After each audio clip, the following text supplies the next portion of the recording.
For as long as I can remember, Pures have always been my favorite type of RuneScape account. I remember being a naive 12-year-old boy watching Chris Archie Prods make his first Pure back in the day, and ever since I've been fascinated with the concept. There's something so intriguing to me about a low-level account that can roll up in budget gear and stack out a maxed main account. The thing is, as much as I love Pures and I love seeing them around the game, I've never actually made one, because quite frankly I never really PK. I've spent most of my time in this game doing Slayer or some other form of PVM content where you usually find accounts with max combat stats, and I guess as a result, I've just kind of assumed pure accounts were strictly for PKing. But what if they aren't? What if I made a pure account designed for PVM, and use it to tackle some of the hardest bosses in the game, keeping up with max players and max gear? That's my goal with this series, and I want to start this series off strong, so this episode, we are going for a level 50 Fire Cape. For those of you who don't know what a pure account is, or even what RuneScape is a game where you give up thousands of hours of your life in exchange for pixels on a screen, and the occasional dopamine rush. It's been around for about 20 years, has an extremely active community of like hundreds of thousands of players, it even has its own event called RuneFest, and has a stronger economy than some third world countries. This game is literally unkillable. It's Thanos with all 6 Infinity Stones, and even when they killed it, it came back. A pure account is basically an account with restricted combat stats. Usually it's like in defense, attack, hit points, prayer, or some kind of combination of them, but really it comes down to keeping the overall combat level of the account low and keeping its damage output high. Now there are tons of pure accounts to choose from in RuneScape. Arguably the most 3 common types would be like a 1 defense, Void Pures, or Zerker Pures, and those tend to be what people make for PKing, but here's one I bet you haven't heard of, the 13 defense pure. I first heard about this concept through a guy named Dark Defier on YouTube, and I think it's the perfect approach for what I'm trying to accomplish. Now, why 13 defense?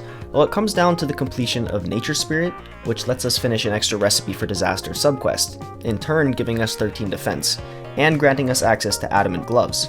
From there, it gets even better. We get access to White Armor, which is basically the same as Black Armor, but with a +1 prayer bonus, a Black Defender, the Slayer Helm Imbued, which will be amazing for busting out Slayer tasks on a pure account, and it's also a really tanky helmet. Nature Spirit is also a prerequisite for Fairy Tale Part 2, so eventually we can unlock Fairy Rings, which is essential for bosses like Abyssal Sire or Cave Kraken, and we get access to Magic Secateurs, which makes getting 70 farming for the Gauntlet a lot easier. Okay, and full disclosure, I'm not really starting from scratch here. I have this alt account that I've mainly used for running potions to the Nightmare and to splash Arty Knights. That's literally all I've used it for in the past. It has 60 agility, full graceful, 43 prayer, 30 magic, 30 attack and strength from the Waterfall quest, as well as another couple handful of early quests done. The important thing is it has 0 defense XP gained, so it will be a perfect canvas for our 13 defense pure. I could do it from scratch, but this account was already bonded and it has full graceful. I'm kind of lazy, so yeah, I'm gonna use this one. It's also not an Iron Man because I don't hate myself, and female character because it saves like 3k during recruitment drive, and honestly, if you're not pretending to be a girl on RuneScape for money, then I don't know what you're doing with your life, man. So I started my grind, if you can even call it that, by trading over a bunch of money and gear from my main account because, like I said, I'm a lazy piece of shit and I really don't want to work for all that stuff. Anyway, once I was well funded, I banged out a bunch of early quests and skills. My goal here is to rush to White Armor and Adamant Gloves as fast as possible, as I'm thinking those are going to be my best in slot gear for the fight caves. Now, I don't want to sit here and list off every single quest I did because I started writing it all out and it would be like literally 12 minutes of me just listing off quests. So instead, I'll just let the clips play out and mention the most notable ones for the account. First off, Mountain Daughter for the iconic pure account headgear, the bear head, obviously need this. Next was Dwarf Cannon, for the Dwarf Cannon, obviously. Animal Magnetism for the Ava's of Ice and eventually Assembler. These are just really useful early game range training items. Horror from the Deep for access to the God Books. These, again, really good early game items for training up your combat stats. I also did Goblin Diplomacy and Gertrude's Cat, which are both prerequisites for some recipe for Disaster subquests. Feels like it's worth mentioning in case somebody's trying to do something similar.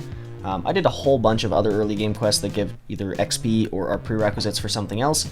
Arguably the most important quests for the account I accomplished though were the Wanted quest, which gives us access to White Armor, which is my best in slot melee, prayer, tank armor, whatever you want to call it, and also Nature Spirit, which officially makes the account a 13 defense pure, as well as you get a nice little boost of prayer XP, so can't complain about that.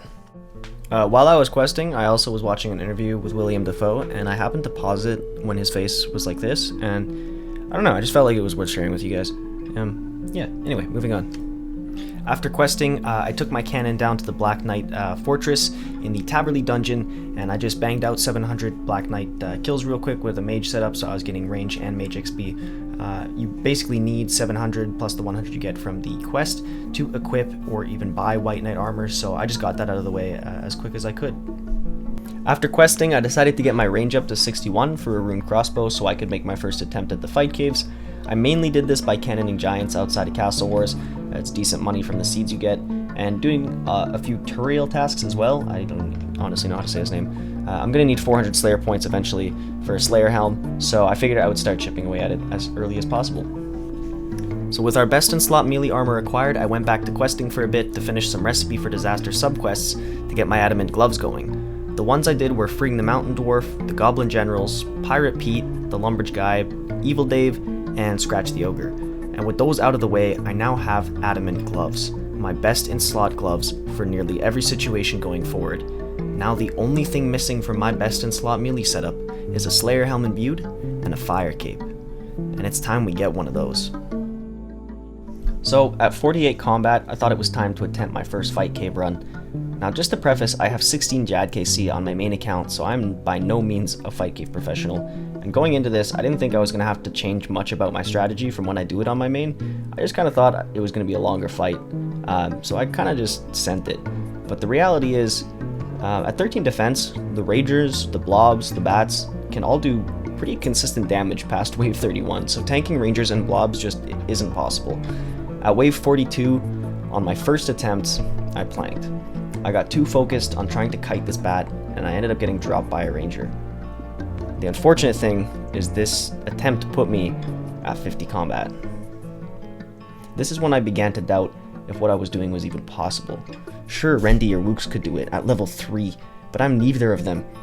We're talking about gods amongst men, people. Would I even be able to accomplish it? Is this all for nothing? Is it even possible? And that's when I remembered the words of a wise swamp man. Got the knife, cut open their spleen and drink their fluids. We pheromones. Ugly ogre. See you later. Reinvigorated by the words of Shrekletics, I sent myself back in to try again. This time, however, with a different gear set. Last time I was wearing monk robes for the prayer bonus, but I think I'll need to be more tanky for a low defense run. So I subbed out the monk robes for white armor, which gave me a significant upgrade to my range defense. However, my range attack and prayer bonus take a huge hit. I didn't think it would be that noticeable in the fight caves, but it was. And on wave 51, I ran out of restores. There was no way to brew up or regain prayer. And after missing a flick and taking too much damage, I decided to call the fight, end it on my own terms, before gaining any more ranged XP. At this point, I was combat level 52, so my dreams of getting a level 50 fire cape were over. But I wasn't just going to walk away. I had spent 5 hours in the fight caves that day, and Leagues was coming out in 4 hours. If I didn't get it before Leagues, there was no way I would be able to pull myself away from Leagues long enough to get one. Have you ever played Leagues? It's so addictive. It was now or never. It was clear to me this time, though, that I was going to have to do some research. No more winging things. There was just no way I could sustain the fight at my levels with purple sweets, brews, and restores alone. There had to be something else, some way I could take less damage from Rangers throughout the fights. And after doing some research, I realized there was. I found a technique for pure accounts going for fire capes is to use different corners to drag enemies into safe spots each wave. This takes a lot longer, but it means you only have to tank for a couple of waves throughout the fight, saving on a lot of resources, and making the fight way less risky. Not only that, I learned of a safe spot for Jad so that you can take out the healers incredibly easily without having to tank them. It may seem small, but this is actually a huge saving grace for me. I can only imagine one of the worst feelings would be getting to Jad and dying because I can't tank the healers. I also learned that by setting up the cave where the blob on wave 3 spawns in the southeast corner, we can guarantee a rotation where Jad will spawn in the southeast corner as well. This makes it a lot easier to safe spot him. So on attempt number 3, I went back with the OG prayer setup. The range and prayer bonus will do a lot more good in the long run, especially now that I know how to safe spot everything. So I set up the fight for a blob on wave 3 in the southeast corner, and then it's just a matter of finding out what fight cave rotation we have. From here, it's pretty much a standard fight cave run up until about wave 38. At wave 38 is when Rangers and Majors are on the battlefield at the same time. From here on out, we start following the rotations wave by wave to a T, setting up each wave before it starts to make sure we're in the optimal position to take the least amount of damage and safe spot as many enemies as possible. The pace picks up quick anytime there's a ranger alive in the fight caves. Meteors and blobs can both be kited, meaning you can deal damage to them while negating their damage by simply walking away after you attack them and repeating this. But rangers pump out consistent damage anytime they see you, so safe spotting them or killing them first is always a priority. I was also 64 ranged at this point, so I brought a dragon crossbow. The special attack was actually pretty useful for killing the orange blobs quickly because they can't be safe spotted. At wave 52, over an hour into the fight, things were looking really good. This is where I ran out of restores last time, but this time around I had plenty of resources left to finish this run, and things were looking really optimistic. At wave 62, the pressure seriously started to hit. The hardest part of the fight was over, taking well over an hour just to get here. The worst of it was done, but that also meant if I made one single mistake now, all of this was for nothing. So I did my best to calm my nerves, and at 3 in the morning, just an hour before League's launches, I got my fire cape with a combat level of 54. Yes! Yes! Yes! Yes! Yes! When I set out to do this, I had no idea how fun and how challenging this was going to be. Learning to play the game in new ways, walking off the beaten path and finding your own, setting these ridiculous challenges and accomplishing them, that's what this game's all about. When I tell people about RuneScape, I always say it's one of those games I wish I could play again for the first time, and I genuinely feel like I got that feeling back. This is easily the most fun I've had in this game in years. Like, I've seriously never sweat this hard during a Fight Caves encounter, and if this is any indication of how fun this account's going to be and how challenging it's going to be, then I'm just super excited to see what the future holds and what other challenges we can accomplish. Thanks so much for making it this far into the video. I have something awesome planned for next episode, so if you like what you saw, make sure to stick around. Peace out, guys.